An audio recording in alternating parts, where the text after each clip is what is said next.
Hi, and welcome to the Virtually Yours podcast, Outsourcing Mysteries Exposed, the no BS hustle-free podcast for business owners who outsource or provide outsourcing services. I'm your host, Rosie Shiloh, virtual assistant advocate and owner of Virtually Yours, the virtual assistant network. Let's get started. Let's do this. Hey everyone, and welcome to this episode of Outsourcing Mysteries Exposed, where I've got the most dynamic, beautiful, colourful woman in the world, Suz Chadwick, here with me today. Welcome, Suz. Hello. Awesome to be here. I'm very excited to have you here. I want to do a bit of brain picking with you around your glorious concept of playing big and branding bold, and touching on some of the issues people have with stepping up and actually doing that. Yeah, absolutely. And I talk about this all the time. So it is something I'm super passionate about. And I know that it is a deep desire for most business owners to do those two things, which is play a lot bigger and be bolder. But there are many things that hold them back. And so that's kind of like, I feel like that's my why. Like, I feel like that is my mission, is to help women to step up into that, because I know it's what they want. Yeah, and there's fear around it, isn't there? So it's exciting and it's definitely on the wish list, but there's so much fear around it. So you've actually put together a book that you're going to be publishing very soon by the same name. And I know that it includes some pretty cool tips around this. So can we touch on that today? Absolutely. We can talk about it all day if you like. Oh, good. Settle in, people. Settle in. All right. This is going to be an 8-hour podcast episode now. It'd be like the Avengers movie. Just make yourself comfortable. All right. But we're not going to kill anyone off at the end. Actually, no, maybe we will. But yeah, hang around. I'm totally going to kill someone off. There's only 2 of us in the room, but the suspense is... I feel safe already. Thank God this is virtual, she says. Jeez. So to start with, though, where did you get the idea of, this whole project sort of, message around playing big and branding bold? Yeah, it was through my own experience. So basically I started my business back in sort of 2013, 2014. And things were going okay. I was just kind of putting myself out there a little bit and doing bits and pieces, but it wasn't where I wanted it to be, and I wasn't doing exactly what I wanted to do. And something that I talk about a lot is sort of self-coaching and self-realization and things like that, and really just kind of spending some time to sort of stop and go, what is it that I want? Where am I now? And what is that gap? Mm-hmm. And I think that actually taking time out to work that out and becoming really self-aware of what you're doing, what you're not doing, what you want to be doing, what it's going to take, those sorts of questions I think can really help you to propel yourself forward as well. Mm-hmm. And so I just kind of sat one day, and I had been playing big was something that I'd been thinking about for a while. And then for one of my conferences, one of my epic conferences that I used to run, I had these cards made up, which was, I just had play big, brand bold on it.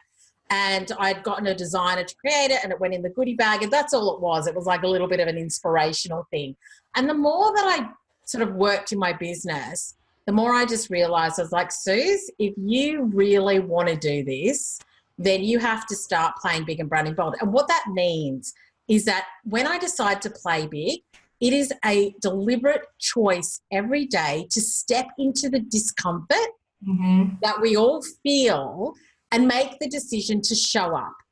And so that is what playing big means to me. So to different people, it means different things. And I can talk a little bit about that in a second. But if you want to do the things you really want to do, you have to almost say to yourself, today I'm going to choose to show up. Today I'm going to do something that's a little uncomfortable. Yes, it's a bit scary, but the more I do it, the easier it becomes, the less fear I will feel around it, and the more I will do the things that I really want to do. And branding bold is actually about loving what you put out there. It's about, I love my message. I am passionate about it. I love the way everything looks and feels. And it may not be perfect, but it is at a point where I am proud to shout it from the rooftops. Yeah. And I think that when you choose to play big on a regular basis, it automatically helps you to brand bolder, because you're like, I am here and I am going to like do it, and I am going to share what I know and talk about the things that I'm passionate about, and nothing's going to stop me, is really the underlying current that sits under play big, brand bold. Oh, I love it. I love it. Because there's nothing quite worse than handing over a business card and apologising for the look and feel of your website or the card or the photos or anything like that. We've all been there where you're kind of like, just look at the phone number and ignore everything else around it if you wouldn't mind. And it's quite demoralising, and you can't step up when you've got that behind you. And then, of course, to be making those active choices. For me, just the words showing up means a lot to me, because it is very easy to not show up and to just keep doing your doing and hiding, especially being so virtual that we are now, is very easy. And so I'm constantly sort of talking, like some days I'll tell myself to shut up, I'm not showing up, but other days I'm like, Rosie, you've got to show up. If you want this to work, you have to show up and be excited about it and enjoy it. And each step, as you said, it gets easier every time. Yeah, absolutely. And I just think, whenever you think about the people that you love to connect with, people who you're really attracted to when it comes to their business and what they do, like sit and think about what is it that you love about them. And I can almost guarantee that you probably love them because they are showing up and they are connecting, and what they're putting out there feels really genuine. Yeah. And like it obviously really resonates with you as well. And I just think that if you're sort of sitting there thinking, why is this not working for me? Then you've got to ask yourself, well, what are you doing? Like really, like it's the whole thing of where do you want to be? Where are you now? And what is the gap? Yeah. Yeah. Yeah. And it's not a case of build it and it will come. You do need to step up.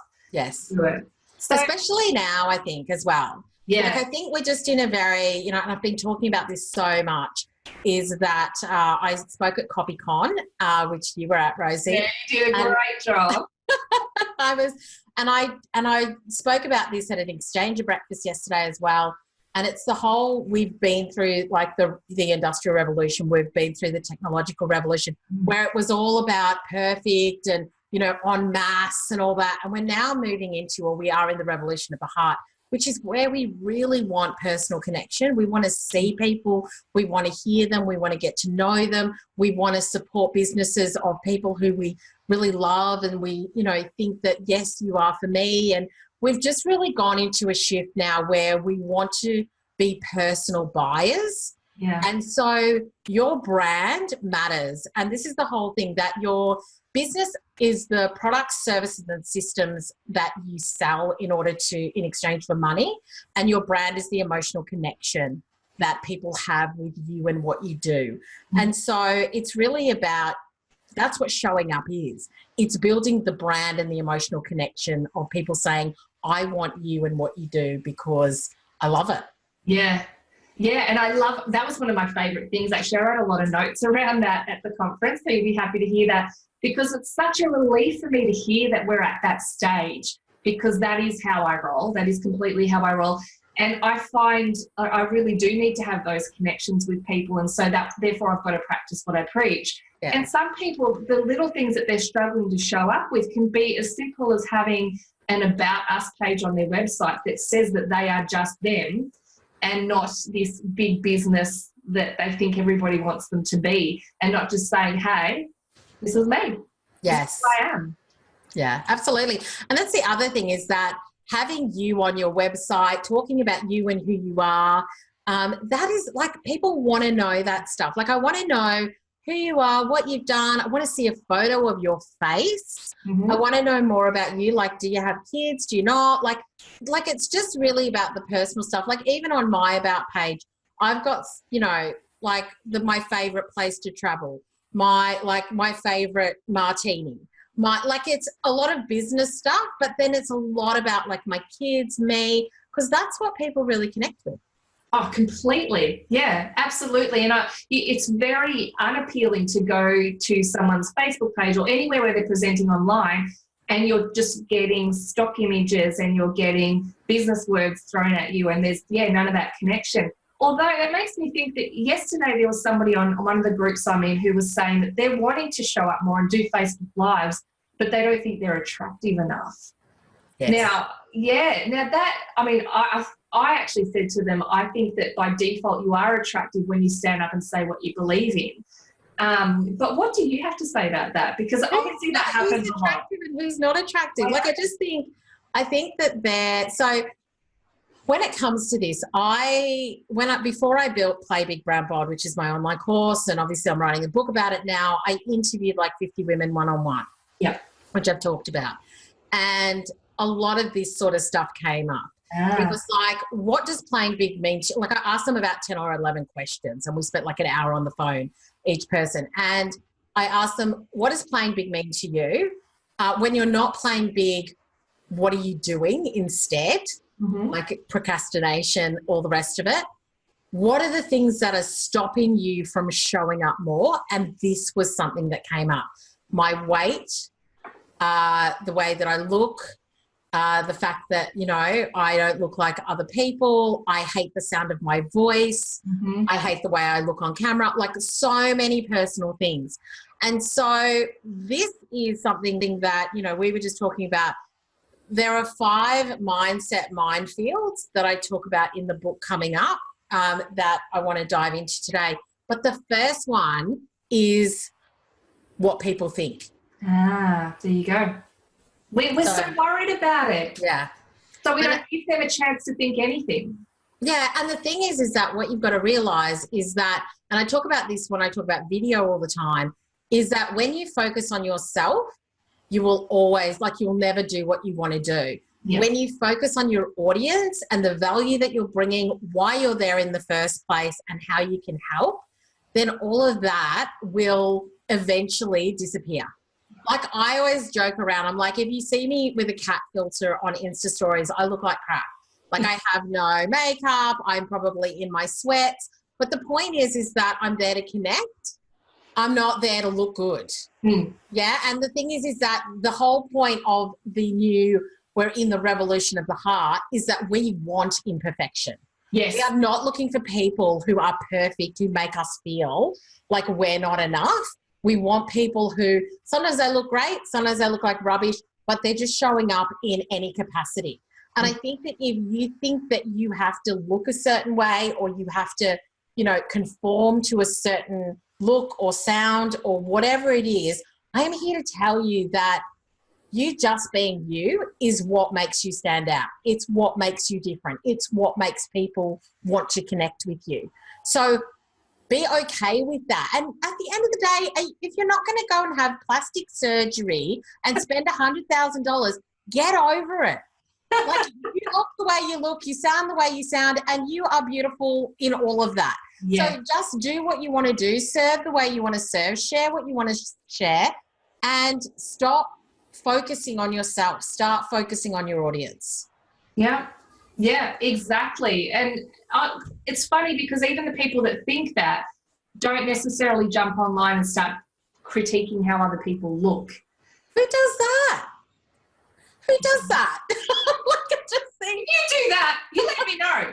I'm cranky right now. Yeah, I actually love it when people keep it real. Like, that's what I want, and that's what I love about being self-employed is that the people that are in my community around me, the people that I attract are ones that do keep it real, and they don't have to pretend to be someone that they're not. And that is the beauty of who they are, as you just said. So I love it. So yeah. Either plastic surgery or just get over yourself. Is that what we're saying? I'm hoping you go for the latter. Yeah. Yeah. Well, I mean, I always joke. I'm stunning. It doesn't apply to me. So 100%. And we're all stunning, Rosie. That is the beauty of it. Mm-hmm. Yep. You've just got to. I think the older you get too, that's one of the gifts of age, is that you just start going, this is who I am, and embrace it and share it with other people. So one thing too you can remember is that, much like my house, I keep it messy to make other people feel good about themselves when they go home. You're such a giver. Thank you. And so if I did my hair perfectly every day and the makeup and all that, that alongside my wit and my intelligence is massively intimidating. Hugely. Yeah. And I think people really will appreciate you doing that. Thank you. I think they do. That's so something I would say, yeah. You can't take it all too seriously. That's the whole point, isn't it? Yeah. And you've got to ask yourself, why am I here? Yeah. Like, why am I here? Like, am I here to look good? No, I'm here to do what it is I'm passionate about doing. Yeah. Yeah. Own it, baby. Yes. So what's another thing that's on that 5 mindset minefields list? Yeah. So we can go through them. So the first one is, what will they think, is the biggest one. Yeah. Like, that is, it's what will my family think? What will my friends think? What will people who see me online think? That feed into other mindset minefields. But when it comes to what will they think, we also are looking for permission. So I think that we're in a culture, and it's how we're brought up. It's like, when you're at school, you've got to ask for permission. When you're at home and you're a kid, you ask for permission. And so a lot of times we're waiting for permission to certain things. It's like, can I do that? But if I do, what are people going to think? What are they going to reflect back on me? That I'm not good enough, that I don't know my stuff, that like whatever it is that you're thinking. And so one of the things that you can do if you are worried about what people will think, and when I asked this question, when I was speaking to people and doing the interviews for Play Big, Brand Bold, and I said to them, what do you think people are going to think? And they told me, I'm like, has anybody ever said that to you? Like the things that you're telling me you're worried they're going to think, has anybody? And they're like, no. I'm like, right. So in your head, you're making up the stories that people are going to think X, Y, and Z. And so once again, you've just got to make the decision that what I want to do is bigger and stronger and more important than what people are going to think. Mm-hmm. And can I just tell you, people aren't thinking anything. No. Because people aren't thinking about you. And I feel really nasty sometimes saying this, because we are in our own world and we're in our own head and we think, oh, all these people are going to be thinking this about me. People are so caught up in themselves and what they're doing and what's happening for them. They're not thinking about you. So when you share something that's of value, all they take away from it is the value. Mm-hmm. They're not then getting off like your stories or your lives or whatever it is you shared and going, that's interesting what, Rosie's hair looked like that. Or that was really interesting that she, had that sweater on. Like nobody is thinking anything. Sweater. Yeah. I know, right? But the point is that we project this stuff, yeah? It's stuff that we create our own reality and we have a choice. Yeah, absolutely. Yeah. And I'm like, somebody said, oh, I think I have a chipmunk voice. And I'm just like, nobody is listening to that. Like, you just share what it is you're here to share and stop asking for other people's permission to be you. Yeah. And stop overthinking it, which is huge. Yeah. Just decide that the purpose that I'm here is to share this, and I'm going to share it, and then I'm going to get on with my work. I'm not going to overthink it, and I'm not going to dwell on it. And so that is something that I think we all need to do a bit more of. Some of us don't suffer from that. It's been a few years now. And we're like, whatever. Yeah. And so, like I said, the more that you do it, the more you'll become immune to it. Yeah. So I think just give it a go and keep it moving and keep sharing, and you will realise that nobody's really thinking about it as much as you think. What if someone's a bit of a douchebag and they actually do give you crappy feedback? What do you do with that? The haters. Yeah, the haters. I love it. You know something? Rachel Hollis, and I think I put it on my Instagram, it says, nobody who has ever achieved more than you will ever criticise you. Yeah? So there's a whole thing with the haters, and one of my community was saying this about to me the other day. She said, oh, I got some nasty trolls and stuff. And I just said, you know something, I just feel sorry for them. And I'll tell you why, because they've got nothing better to do than be nasty. And one, we don't need nasty people around us. Two, they've obviously got a bit of a sad existence if that is what they get off on. Yeah. Like, they're just going to have a go at you because their life is not great and they're not doing what they want to do. So, hey, you who's showing up and, stepping out of your comfort zone and facing your fear and helping people around you, let me have a go at you, and that might make me feel better. And so you've really got to see it for what it is. And I've had not many, I've had like 1 or 2 nasty comments on like a Facebook ad or my YouTube channel.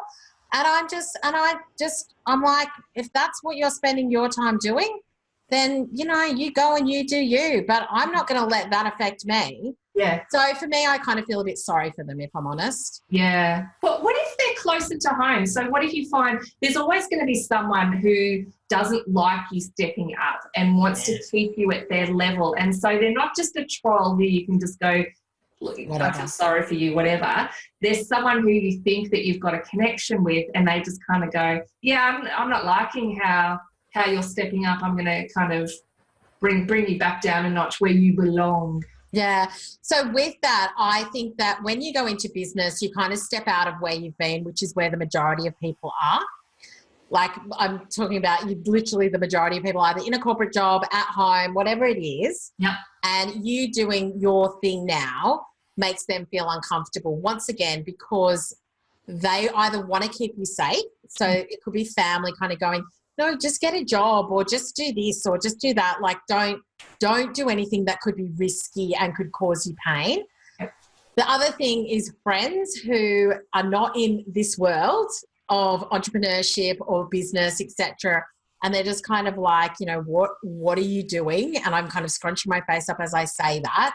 And I think you've kind of got to, you've got to protect your own headspace. So when somebody says something negative to you, you just have to make a decision. I think I just disengage, because you've got to decide where you want to spend your energy. And I'm not going to spend my energy convincing you that the fulfilling life path that I've chosen is right for me. Like if you don't like it, that's okay.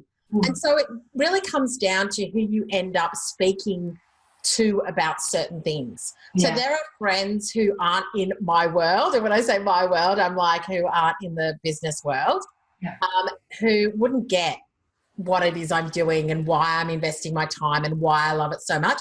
And so I talk to them about other stuff. Yeah.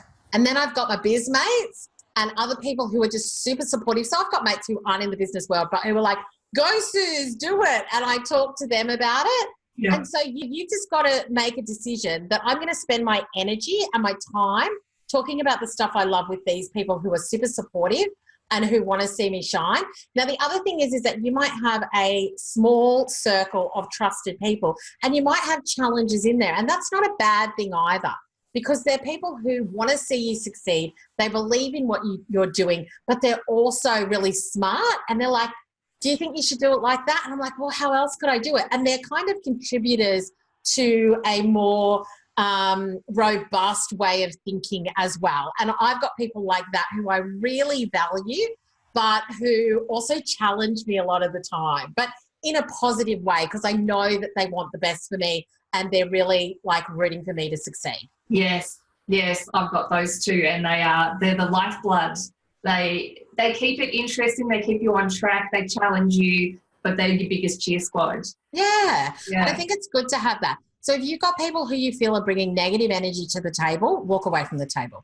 Yeah, agreed. And there's going to be people within the business world and people outside the business world who are going to do that.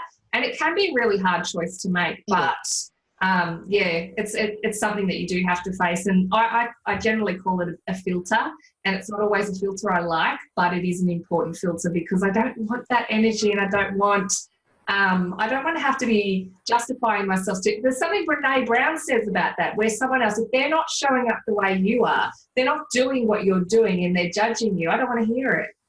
Yes, it's her man in the arena. Yes. Speech. Yeah. She talks about it in her new Netflix special as well. Yes.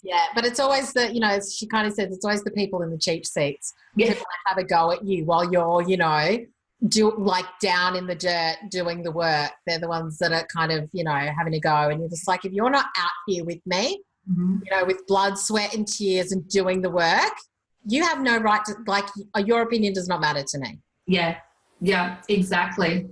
Yeah. So what else are people saying that's stopping them from? Yes. So the second minefield is, will it work? So this is once again projecting stories. Mm-hmm. So it's like, oh, I really want to do this, but is it going to work? What's going to go wrong? Nobody's going to buy it. Nobody's going to care. Like all of these different things. And so I think that sometimes, once again, we allow fear to stop us from actually putting things out there. Now, I'm a massive fan of Big Magic by Elizabeth Gilbert. And I started writing my book about 3 years ago, and I kind of went through peaks and troughs. And then I listened to it on Audible at least once a year. And it's probably been about 3 years that she's had it out. Yeah. And every time I listen to it, I go on my walk and I listen to it, I get something new from it. And something that she said in the book that I probably only heard maybe for the first time because it mattered right now. She's like, you know something, if you don't get your work out into the world, you'll always wonder what if. Yeah. And you're missing an opportunity. And the minute I heard that, I sat down and I finished my book within the next few weeks. Like I was like, stop like sitting on this. Don't think about, is it going to work? Is it not going to work? Just freaking do it, get it out there and move on. Yeah, because that's what you want to do and you put so much time into it. So I think that it is something that we think about, and one of my members she was talking about this at a co-working the other day as well. She's like, I just don't know if it's going to work. And I'm like, stop wandering, just put it out there. And even if it fails, it's fine. It's the first time. Like we only learn how to get better by putting things out there, testing, different iterations, improving, getting feedback. So even with my courses and all of that, I always say I've had a lot of things in my business. Some of them have worked, some of them have not worked. Some of the things that I love didn't work. Some of the things that I was like, nah, it's okay, worked really well.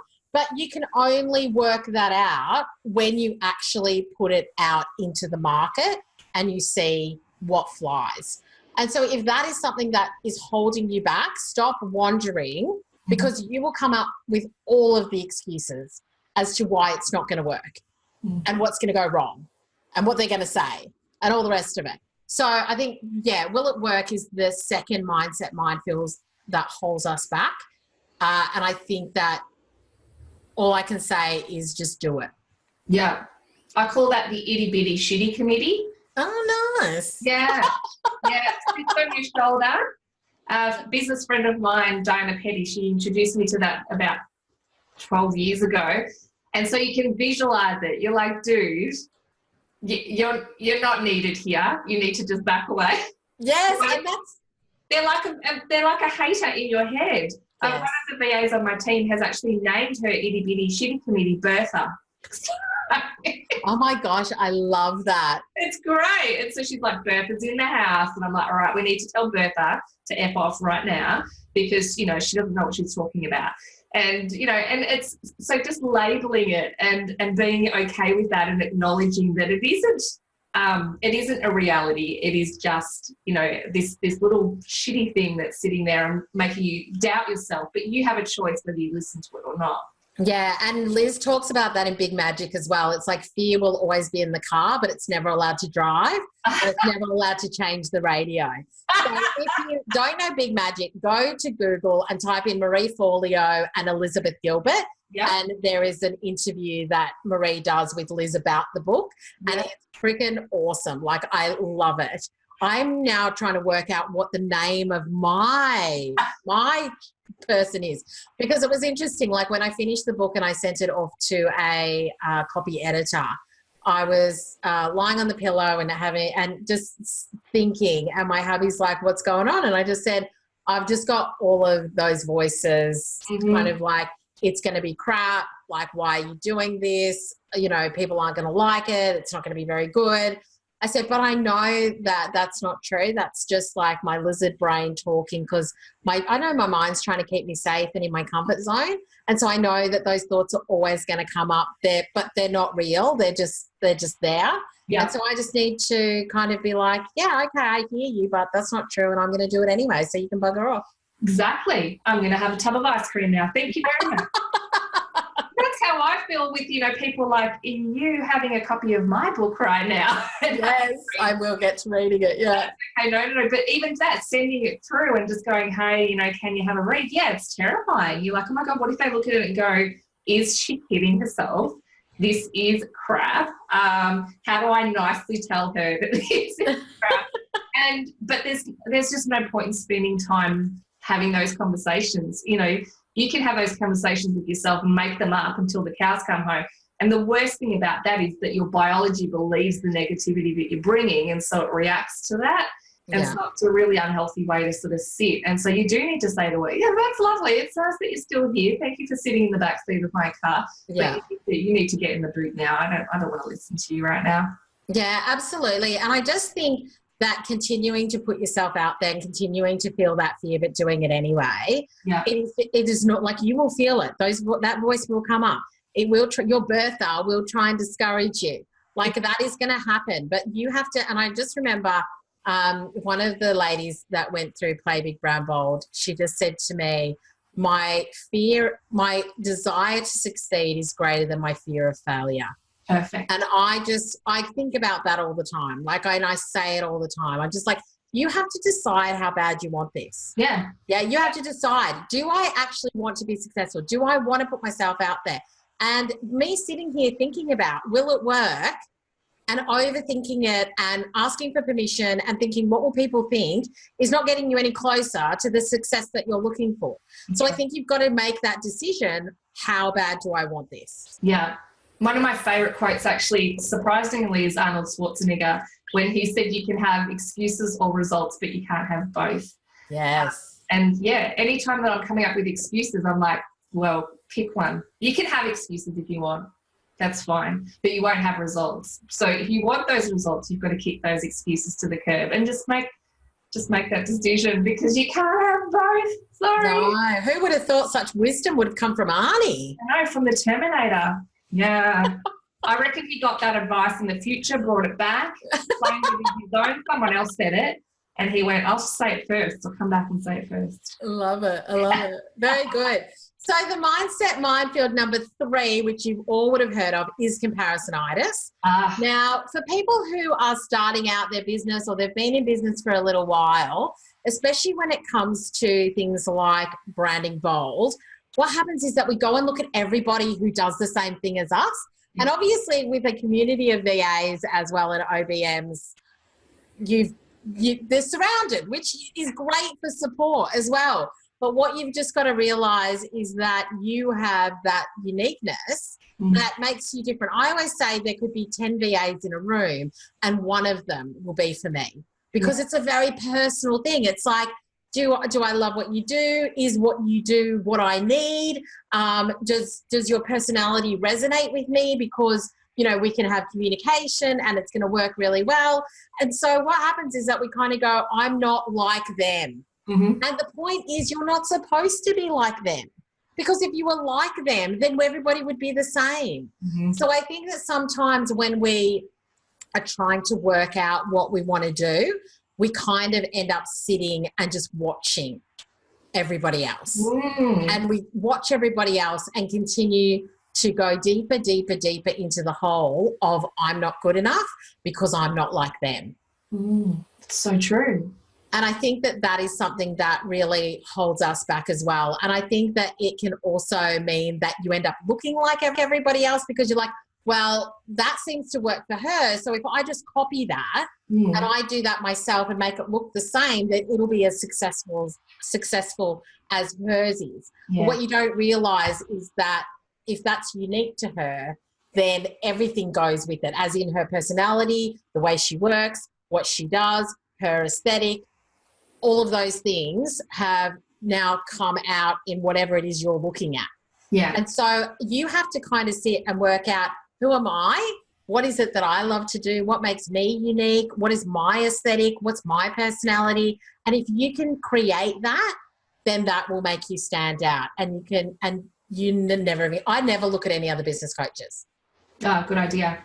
Like I just don't, because one, when I came into this world, I felt like a lot of them looked the same. I talk about these, they were all watercolors and it was all very zen and beautiful. And for me, I'd say to my designer, if Sunny Life in Gorman had a baby, that is my brand. Like, I want it to be bold. I want it to stand out. I want it to be different.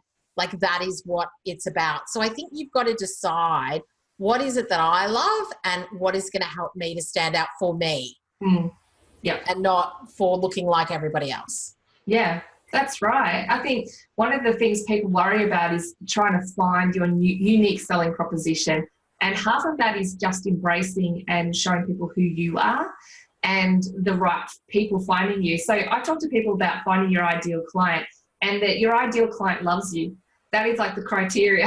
Someone who loves what you do, how you do it, when you do it, at the price you do it, and the pain that you're easing. They love you. That is your ideal client. Like, who wouldn't go for that? And so they're not going to be able to do that genuinely unless you're just being you.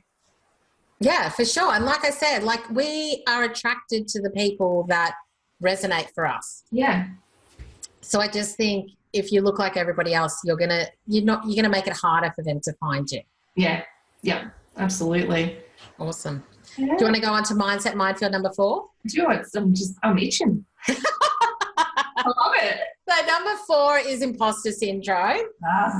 Yes, which is, everybody knows it. We talk about it a lot. So there's a couple of things that I think are really important for you to think about. Is that imposter syndrome is obviously, as you most likely know, it is the fact that you don't feel good enough, or you don't feel like you've got the skills, or you don't feel like you've had enough experience, or you feel like you don't look a certain way. And then that stops you from doing the things that you really want to do.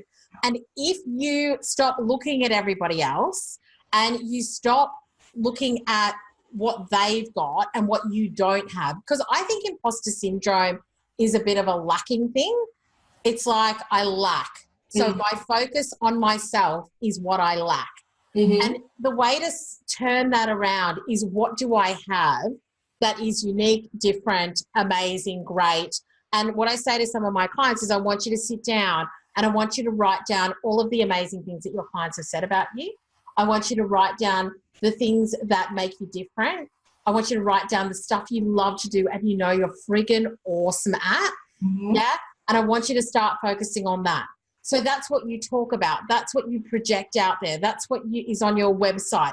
Like, and own it. And if you don't do everything amazingly well, that's okay. Nobody does. Yeah. So just pick what you're really great at and then continue to learn. So I always think at the beginning of every year, I kind of take 2 days out of my business and I do my business planning and all the rest of it.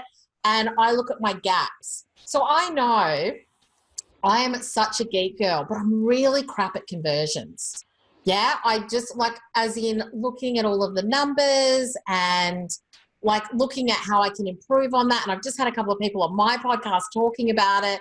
And I'm just like, Suz, I know that that's something you have to get better at. Now, does it mean I can't talk about it, or that I can't teach other people through things like interviewing others on my podcast and stuff like that? No. And so I think it's just really looking at, what is my gap? How can I improve it? But it doesn't mean that I'm not good generally at what I do. It just means that I'm continuing to learn. So if you do suffer from imposter syndrome, I want you to really like beef up all of the positive stuff so that it overtakes and overrides those negative thoughts of, I'm not enough, I'm not good enough, I don't know enough, and all the rest of it. Yeah, absolutely. And just, I think people underestimate how much they do know and the value of what they know. And sometimes knowing less and knowing it really well is the most powerful thing. When, as we're always saying, you don't want to be a master of none. You want to be, specializing in one area. So don't feel that that's a lacking thing. Just embrace it and know it, and then have people around you who know the other stuff that supports it, and then work together. Yeah.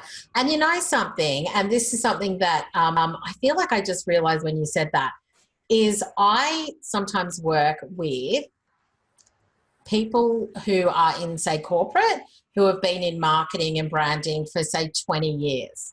Yeah. And I come in and we do branding strategies and projects, and I could potentially feel inadequate that I've only been in it for 7 years.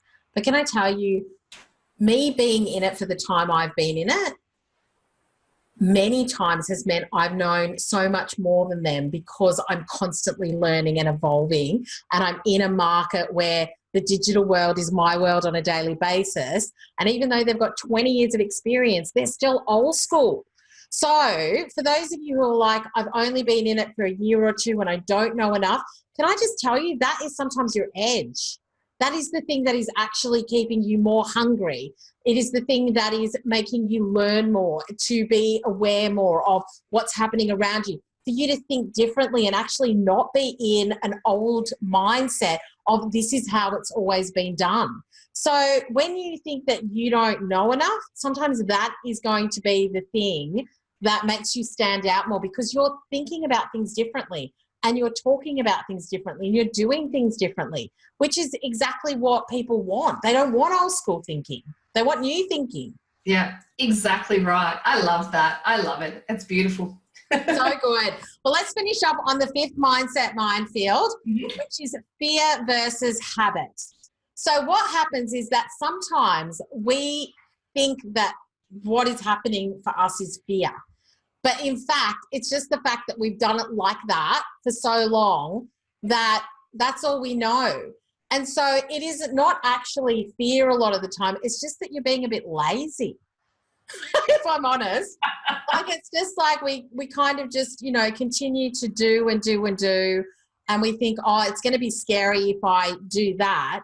But when you try it once, you're actually like, it's not that scary. So I have been thinking that Instagram's live is scary. I've been thinking that for a while. Yeah. And then a few weeks ago, maybe a month or so ago, I just thought, this is ridiculous. Like, I'm on stories every day. And so I just got onto it. And after the first day and second day, I was like, what was I afraid of? But it was just a habit. Like, I hadn't done it a lot. And so I just thought, well, that's going to be really scary. And then I literally did it. And I'm like, that was not scary at all. Like, that was so fine. And so I think sometimes because we're so stuck in our ways, we miss an opportunity. We over-exaggerate how, like how we feel about it. And the minute that you start to do new things, you will start to do more and more new things. Yeah. So if you can try and do one or two things every day or every few days that feels a little bit new, and it doesn't have to be anything big, it can be just changing the way you do something, then you'll start to get used to it, and it will start to become a habit of you doing new things, because that's just how it is. And now, if I'm honest, I'm kind of like, what can I do that's new? What can I do that's different? How can I change up the way that I'm doing things to stand out in the market, or to change the way I think about things? Or is just because I've always done this, is it right? And like, could I be doing it better? So I would just really encourage people to start to think about, how can I start to do things that are different to what I have been doing? Because my habits are making me feel like this is a fear, but in fact, it may not be. So, wow, yeah. There's some deep thinking going on there. Because you'd be like, okay, so is that a habit or a fear? And then you've got to work it out, because you're just going to have to be brutally honest with yourself around which one it is. Yes, and this is what I was saying right at the beginning. Self-awareness, when you start your own business, your best friend is self-awareness, because you can make up all the excuses in the world. You can tell yourself all of the stories in the world. You can say to yourself, you're not good enough, this is not good enough. You can, and if you do not sit in it and go and call yourself out on these things, you will never play big. No, it's true. Because you'll just sit in that and go, well, that's scary, and this is how I am, and this is how it's supposed to be done, and this is what everybody else is doing. So, I may as well do it like this as well. So I think that if you want to start playing a lot bigger in your business, which, as I said at the beginning, is a choice every day to step up, show up, and do things that are uncomfortable, in the knowledge that it's going to get you to the end point that you want to be at, then you've got to start to look at all of this and go, okay, Suz, let's call it. Let's really look at this and let's call it. Like, what are you not doing? And I think a really simple way to do that is to actually go, where am I now and where do I want to be?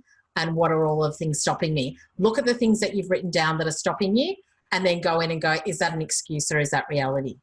And let's be serious about it. Like, let's really look at it and be honest with ourselves. Because if we're not going to be honest with ourselves, then I'm not quite sure why you're doing what you're doing, because nobody else, you don't have a boss.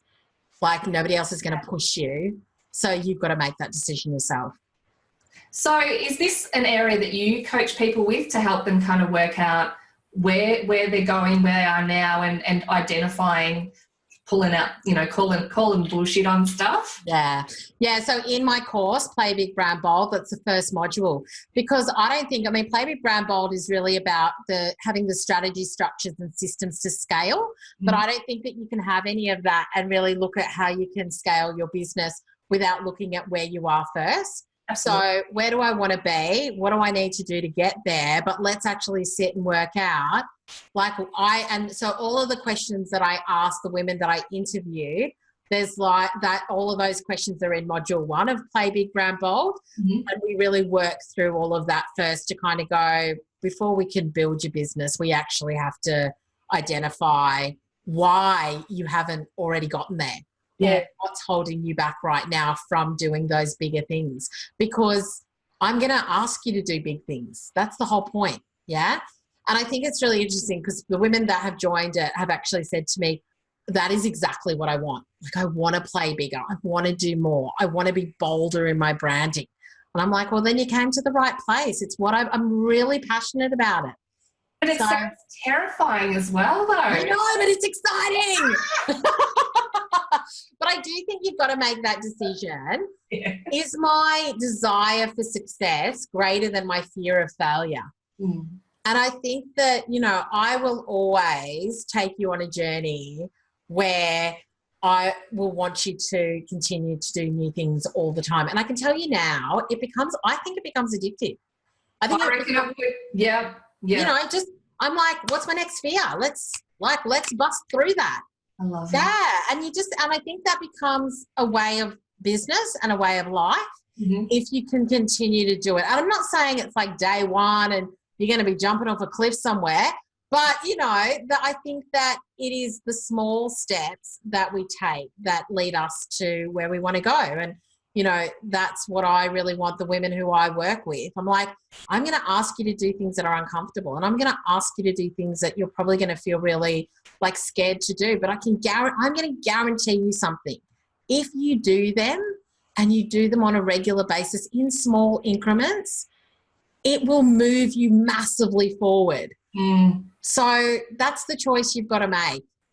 And if it's not something you really want to do, then I'm not the business coach for you. Yeah, exactly right. I think I was listening to one of your podcasts around selecting the right people and having for them to be willing to do certain things. And that sounds terrible, but, willing to make those changes and to push themselves. If they've got more excuses in that conversation around why it won't work, then they're not going to, it's just not going to work. But what about people who, so here we go, excuse, who who think, okay, well, I've got to do this, around my kids and around my other commitments, and I've got a child with a disability, or I've got someone I'm caring for, or I don't have much money to invest in this. What do you say to those where there are actual physical limitations that they do need to work around? Yeah. And so one of the women that I interviewed said this. She's like, I want to play big, but my kids are really small and I don't have a lot of time, and et cetera, which is 100% legit and fine. So my question to her is, right now, in this moment, with the life commitments that you have, what could playing big look like? Yeah. So this is not about you have to be like me. You don't have to be like anybody else, yeah? But if I was to say to you, okay, so you've got this amount of time. You got 1 day a week, or you've got 5 hours a week, like when the kids go to bed, and that you've got an hour each day or half an hour. If you were going to make the most of that, if you were going to do something big that you feel would really stretch you and make you feel like you were moving forward, what would that look like?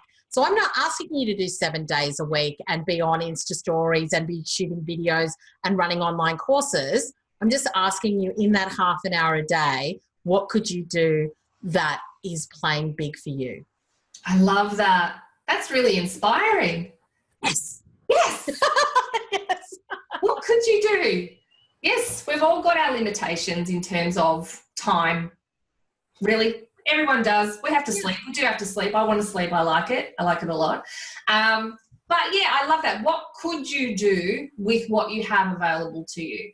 And a lot of the time, you know, we have more time than we realise, and we waste more time than we realise. Yeah, I was just about to say that as well. So I said at a break, I'm such a hard ass sometimes at my breakfast.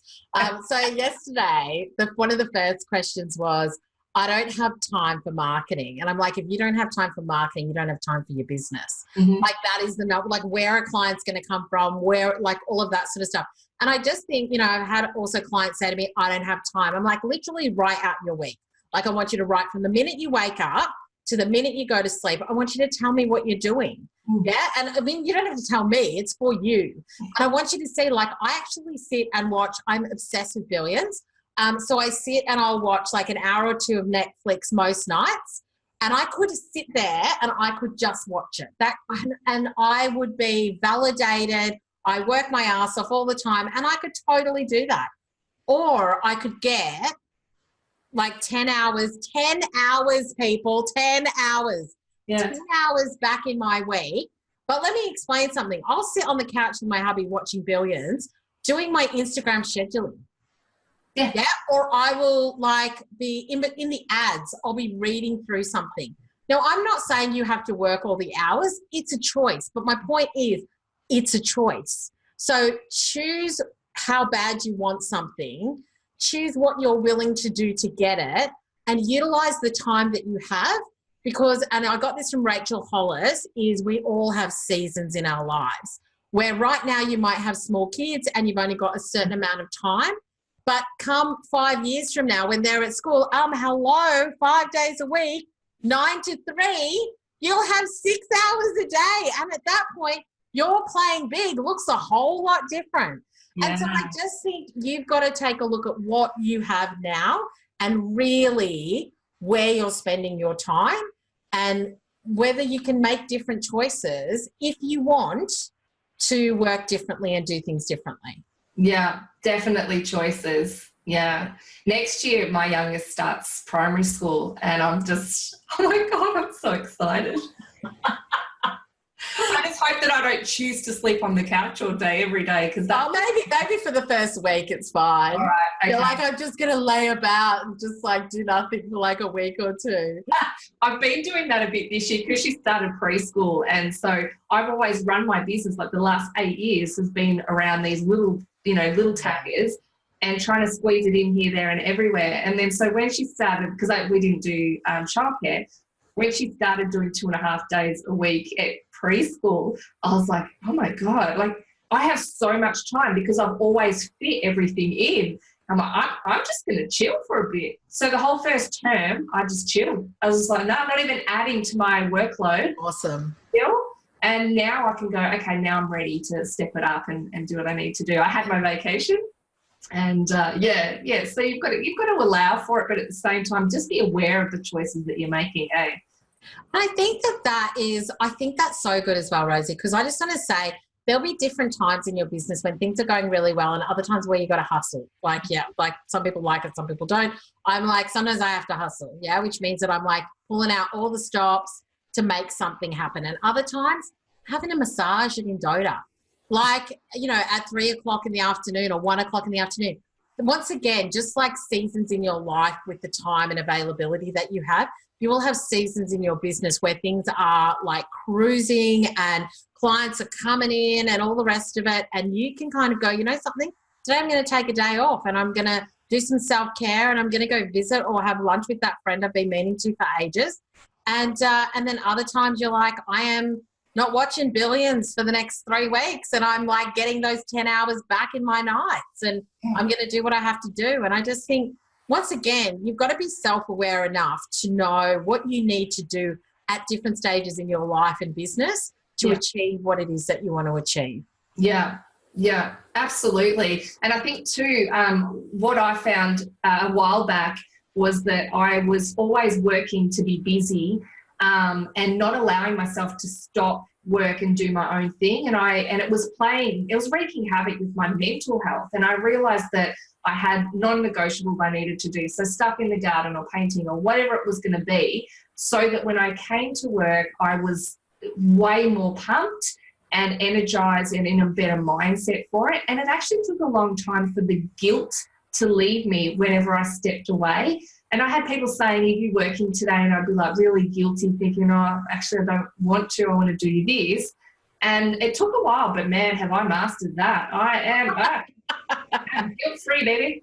Yeah, absolutely. And I think you've just got to be okay with that as well. Like, I think everybody finds their own groove. Yes. Eventually. And I just think, something, if it makes you more productive to spend a half day in the garden and then like nail the next 4 hours or whatever, then do it. Instead of procrastinating for 4 hours and thinking about what you'd prefer to be doing, I just think you've just got to do what works for you. And everybody's really different. Yeah. I've got a girlfriend who works during the night, and I'm like you, I love my sleep. I'm like 10 o'clock, I'm in bed, I wake up at 7:30 sometimes. Like my kids are like, my husband's left for work already and I'm like still in bed. And my kids are like, can we use the stove and cook eggs? I'm like, no, I'm still in bed. Let me get up before you burn the house down. But I've got friends who are completely different to me, and that's cool. So I think you've just got to do you and work out how you work best, how you're most productive, and what you need to achieve the things that you want to achieve. Yeah, absolutely. And self-care is a big part of that. If you want to step up, you need to be stepping up in the best possible way. So you've got to factor that in. Yeah, absolutely. So where can people go to get some more information about you glorious thing you? Well, you can go to theconnectionexchange.com, which is my website. Mm-hmm. But I do like to hang out on Instagram the most at the moment. It's my playground. So I'm at Suz Chadwick, which is SUZCHADWICK. And I hang out in stories a lot. So if you want to come and say hi, then catch me daily, because, that's what I love to do. It's so fun. Then that's where you can find me. Well, I'm inspired by that. I'm actually really keen to start doing it. I'm just going to figure out how it all works. So, on my list. But that's the other thing, just play. I just think, something. So the one thing with stories, if it's not something that you currently use, is that you can play around with it and then you go and post it. So it's not like you record it and do all the things and then all of a sudden it is out of your hands and it's gone. Like you have to actually physically go send and then confirm. Like there's a 2-step. So I just think a safety barrier. Yeah. There's a safety barrier. So I think that's how you learn as well. Just go and play. Yeah. Play. I love it. Thank you so much. It has been an absolute joy chatting with you today. Thank you. Thanks for having me. See ya. Hey, thank you for listening to the Virtually Yours podcast, Outsourcing Mysteries Exposed. Between now and our next session, I know you're going to be hanging out to take some action on outsourcing in your business, so head on over to virtuallyyours.com.au and you can download some information there about the best ways to outsource for business growth. If you're a virtual assistant, make sure you join us. We have an amazing virtual assistant community at Virtually Yours, Aussie VAs connecting and helping each other grow. Have a fantastic day, and I'll see you at the next podcast.